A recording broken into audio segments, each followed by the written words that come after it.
Thank you to the four of you. I was listening with great interest. And I will be short because I want to give time to the audience. But I guess in my attempt to sort of think together the different presentations, I think that maybe where Leigh, where you ended is almost sort of a place where I feel that all the presentations really emphasized, which is this, first of all, really, my sense is that this panel really did focus primarily on the question of doing, of what photographs do, and that there is a kind of a ambivalence in all of the presentation, in the ambivalence that is open, not sort of disguised, but really that there is a sense that on the one hand there is a promise associated with photography. Maybe in the case, Sophie, of your talk, maybe that promise to me felt like it was the most highlighted because we really sort of are saving Bobby, right? Or it's sort of the afterlife of Bobby. I think in the other cases the promise has more to do with either with self-empowering, as comes out very clearly in Leigh, or as in Leigh's case, or more perhaps with the ability to capture something that otherwise would actually escape an aspect of history, as in Shawn Michel's presentation about, the ending was the idea that while these are images or photographs of occupation, what we really also see here, if we perform the reading, is a kind of presentation of the condition of African American in history as a history of an escaped artist, and also Elspeth, if I understood correctly, also the kind of by tying the history of capitalism, racism, but also of a kind of I guess more of a what is usually presented as an emancipatory narrative of queer, that your reading doesn't kind of allow for any of these simple narratives to operate in itself. So this is my observation. It's not really a question. It's maybe an invitation to comment on this, and then we'll open it up.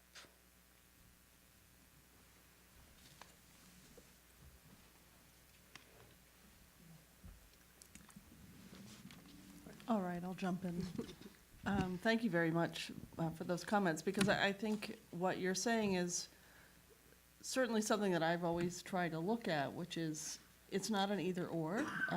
Photographs do both of these things. They kind of create conditions of possibility for a certain escape, to work with what Shawn is suggesting around the escape artist, but they also can do different kinds of work in the world. So in the context of physique photographs, which certainly did constitute and create a public for a certain group of people who had been marginalized and criminalized up to that point, yes, it helped constitute a certain kind of public, but this is also a racialized public. It's always a racialized public. It's not like somehow we're, at certain instances, somehow we can step away from racial formation in our daily lives, right? So for me, the challenge in looking at those materials was simply, I was just struck in terms of the little that's been written about physique photography, how little has been written about the kind of generally unrelenting whiteness of most of the archive, with the exception of some fabulous work by people like Tracy Matthews, who've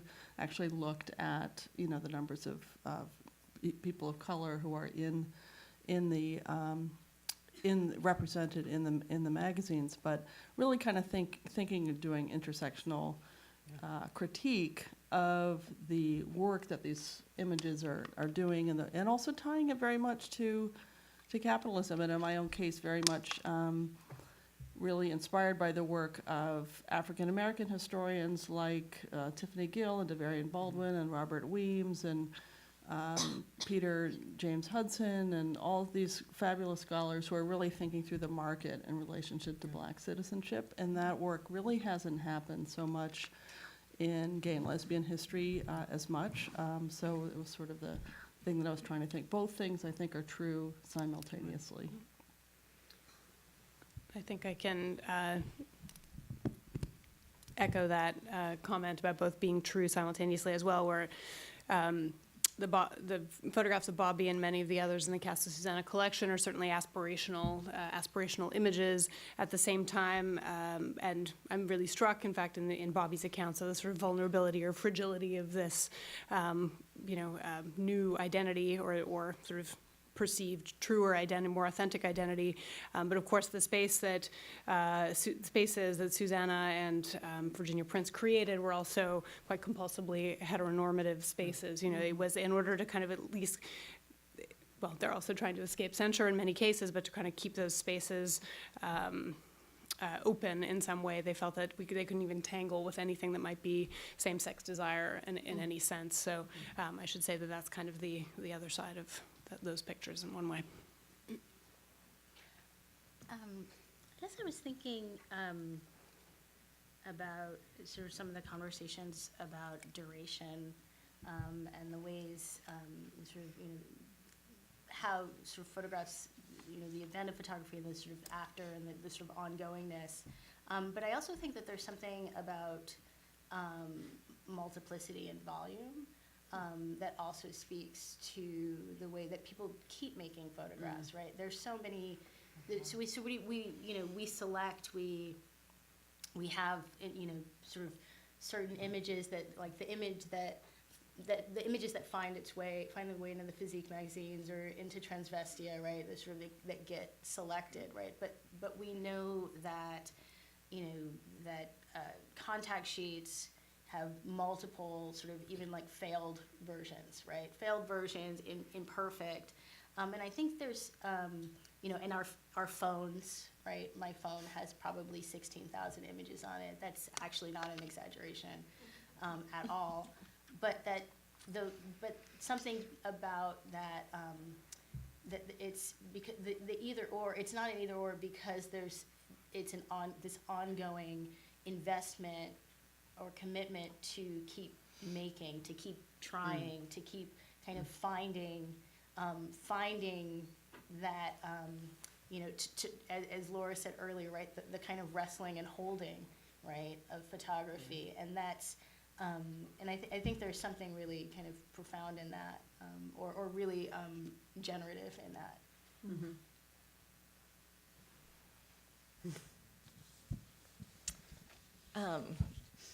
I think we've had lots of great ways of figuring the sort of promise and limitations, the constraints and desires for escape, occupation, occupied, fixity, and I think we can add fugitivity.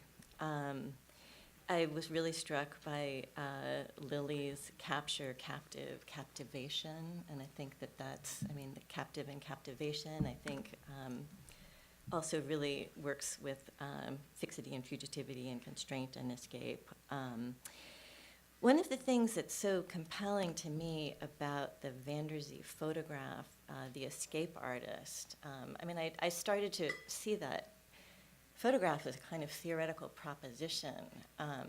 And part of the way the logic of it works, right, is that like we see the man chained, but the promise is that he can get out of those chains, right? He can escape them. But we also don't see that. And so to me, the image itself is performing this the captivity and the constraint and escape, sort of the promise of photography, as well as the promise of the escape artist, that it doesn't actually then offer. Right. Thank you. Okay, so I was told that we have a hard stop at 4:05, so I'm going to move to questions.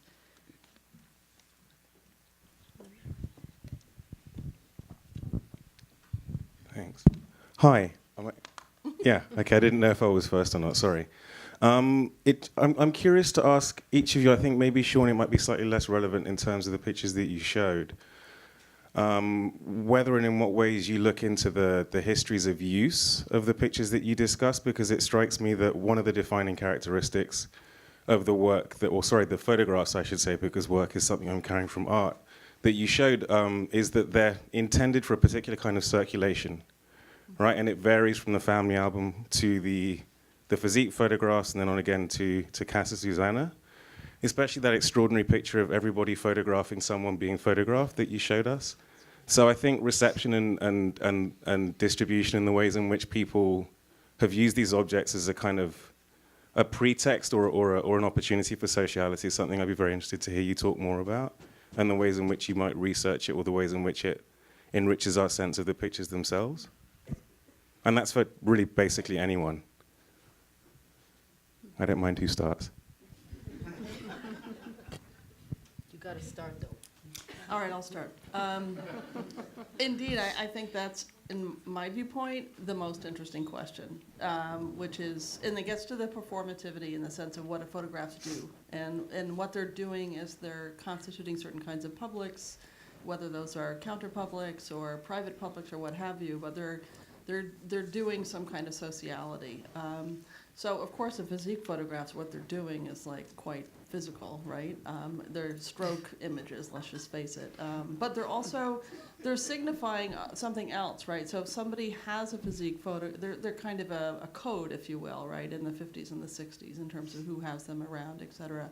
But they're also training manuals, right? Because it's through the production of a type of body, through looking at the images, that instantiates a kind of modern gaze subjectivity, basically, that can then be recognized by others. So there's a corporeal aspect to the images that kind of do a kind of physical work on the body. I mean, provided you go to the gym as opposed to just look at the physique magazines, of course. So, and that in and of itself, I think, is a social relation, right, in terms of how your body is read, with or without the magazine itself or the photograph itself. Maybe this is another example of the event of photography where you don't actually need the photograph anymore. All you have is your biceps, and that just works just fine, right? Because you at a particular time and place. But it's a really great question. Sure. I can say certainly where the Casa Susanna photographs, if we want to, or the Casa Susanna photographs such as we have them at the AGO or further kind of beyond those networks, Transvestia really is an extraordinary resource for precisely because of the sort of autobiographical element. There's an looking back, but also this kind of aspirational autobiography going on, not only in the photographs, but also in the texts themselves and the back and forth. And Virginia often is inserting her editorial voice, sometimes with just something as simple as like a man in agreement with someone's point, or longer sort of pleas for other stories or activism. So I think that's certainly that's one key source for tracing the network. But I think a lot, so beyond that, I think a lot about the exhibition space, the social space, and the sort of subjects that we encounter in all kinds of photographs, and what creating, what the stories that exhibitions can tell, and how you create that space, and how sort of careful you are. So, for instance, with that Outsiders exhibition, we worked with an outside advisory committee, of which actually Elspeth was a very key member, talking about precisely how do we responsibly put this material on view? How do we make sure that it's seen in its full context? So I think working with people outside the institution is really important for that. The people were local, but brought various expertise to it. And I think including, the inclusion of people might feel different ways about, people who saw the show in Toronto, different ways about the inclusion of those photographs in an exhibition that included mostly well-known makers, including Gordon Parks and Gary Winogrand and Danny Lyon and Nan Golden, along with Arbus and a group of filmmakers like Kenneth Anger and Shirley Clark and Marie Menkes. So that's a kind of an attempt to make it art, capital A art, and in fact, I certainly see it as the opposite, that in fact that it trying to, it's not even the opposite, that it is, that that those works take up there as much space as any of the other works that were in the show, and they, the central kind of idea of the exhibition was practitioners at that moment trying to make what for them was a more authentic picture. And so we saw different kind of ways of that functioning. So I think that social space of the gallery, I think of it a lot, that social space of the gallery as being one that we can use more, deliberately, proactively to think about who we're making room for and how. Did any of you want to respond to this? If not, I'll move to. I would just have a brief response, and it's kind of a sideways response. I was struck that this was not the Shadow Archive panel, and yet at least two of us explicitly were talking about the Shadow Archive, and I felt that the Shadow Archive was very present in all of the presentations. And so I think that, to my mind, that is a way to think about the ways that photographs come to have meaning only in relation to other photographs. And so that is one of the ways that I would think about circulation, like what's circulating around these images, what other images give them meaning, like animate their resistances.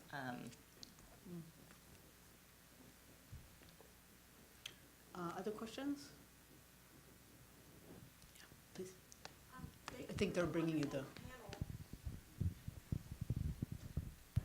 Thank you for the fabulous panel, from which I learned so much. And I have a specific question for Leigh, because I almost did that album. And you saw that when I went forward one, and the cover was, and so that album continues into the hospital wards, I think. And so I just wondered whether you had thought of what's going on there. Yeah, I did actually have a sort of one image at the very end that referenced that. So, right, like Laura said, because he was in the medical battalion, it's the Christmas show that takes place within the hospital ward.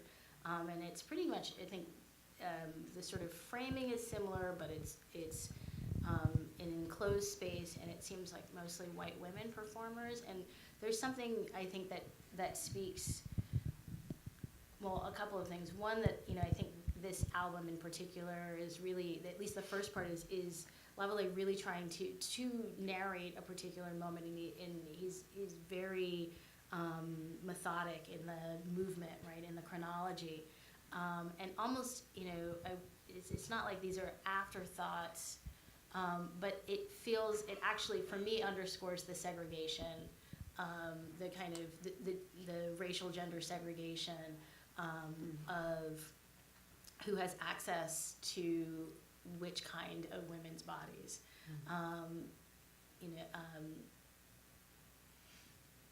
That's, I guess, sort of where this is, but these are really just preliminary thoughts about this album, yeah.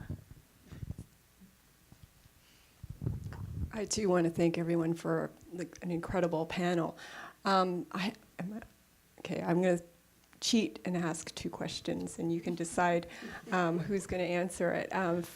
First, Sophie, you began by talking about how originally, or the collection, there was very little context provided, no names. And so part of me was thinking that given the particular photos in the set that's there, that perhaps this anonymity is actually can be a form of protection, and that they were circulated, to get back to the question of circulation, within a subculture for whom recognition is important, but for whom disidentification was also a crucial part of it. So to connect to previous panels on kind of the ethics of engaging with the social life of photographs, a caution perhaps about kind of the understanding when the imperative to name is enacting our responsibility to the people and the survivors in the photographs, and when perhaps we need to stop short of it, and just maybe some conversation about how the art gallery handled it. And the second question is for Leigh. I was so excited when you worked on the album because Black radicals and not so radical figures who tried to kind of have this, who enacted a kind of internationalist vision during this period of whatever, tumultuous period of the 1960s and 1970s. And I've been thinking a lot about this book called Radicals on the Road and Radical Tourism.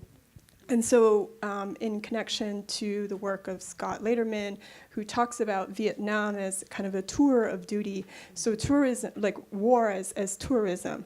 And so that's the framework in which my question is, how does your project grapple with Afro-Asian connections and disconnections through the album?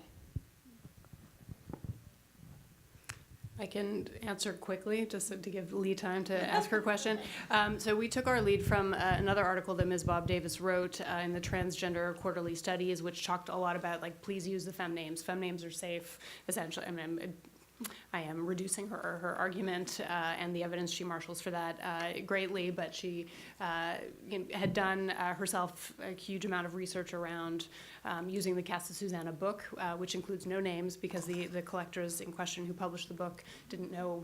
It really took the publication of the book to kind of stimulate the history, and Ms. Bob, who teaches music but maintains this Louise Lawrence Transgender Archive, is very much interested in preserving evidence and stories of transgender life. So I think it's through the tracing of fem names that becomes possible.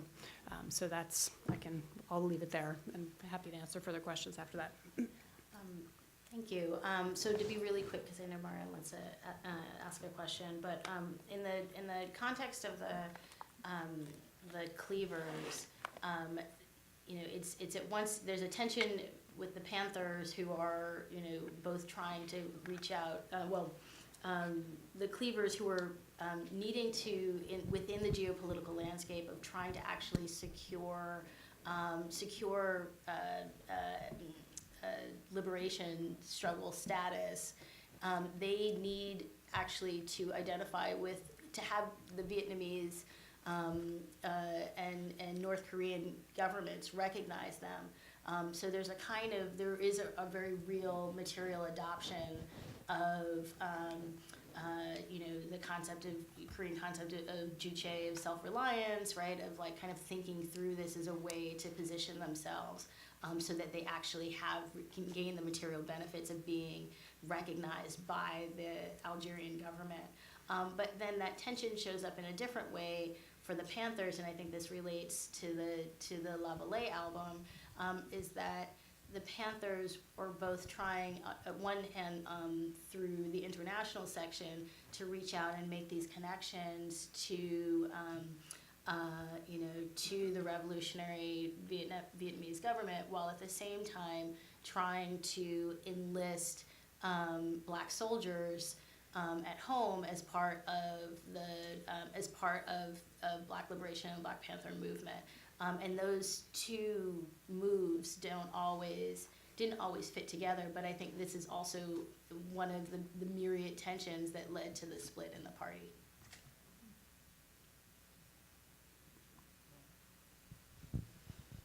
This is going to be our last question. So just quickly, thank you so much. I was really moved by this panel, and I'm trying to figure out what really moved me. And I thought that I might suggest that beginning with the personal story that Gil Hochberg offered us and the photos, her family photos, and the 5-year-old Gil performing and trying to hold back and trying to not expose herself but yet be exposed, really brings us to all the presentations, from the beefcake images to the escape artists to the cleavers to Bobby, the vulnerability of that encounter with the photographer that the subject and the photographer always share with, but also that moves through spectatorship as well, in which everybody's exposed, the photographer, the spectator, and the subject. And I'm wondering whether it isn't that vulnerability that kind of connects these very, very different kinds of images. I'm just trying to find other terms for vernacular, but there's something in that vulnerability that I think we experienced this afternoon that maybe we could try to discuss further, and I was hoping you might be able to respond.